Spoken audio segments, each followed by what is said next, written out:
Gas cylinder leak করে আগুন, বিরাট দুর্ঘটনা থেকে বাঁচলেন দেবের নায়িকা। মৃত্যুকে চোখের সামনে থেকে দেখলেন নায়িকা। আর একটু হলেই বিরাট অঘটন ঘটতে পারত। যাই হোক করে প্রাণে বেঁচে গিয়েছেন।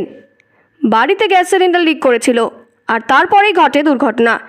এখানে যে নায়িকার কথা বলা হচ্ছে তার নাম শুনলে আপনিও চিন্তিত হয়ে পড়বেন। তিনি আপনাদের সকলের প্রিয় চ্যালেঞ্জ ছবিতে দেবের নায়িকা। চ্যালেঞ্জ ছবির সিকুয়েলে অর্থাৎ চ্যালেঞ্জ 2তে দেখা গিয়েছিল নায়িকাকে। তার নাম পূজা ব্যানার্জি। এদিন সোশ্যাল মিডিয়ায় পোস্ট করে নিজের জীবনের সবচেয়ে বড় দুর্ঘটনার কথা শেয়ার করেছেন পূজা।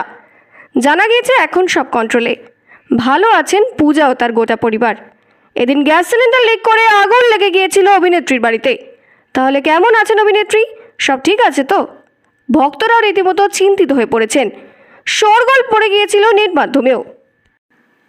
ফ্যানেদের চিন্তা কমাতে নিজের ইনস্টাগ্রাম স্টোরিতে পূজা লিখেছেন, একটুর জন্য বেঁচে গেলাম, বাড়িতে আগুন লেগে গেছিল।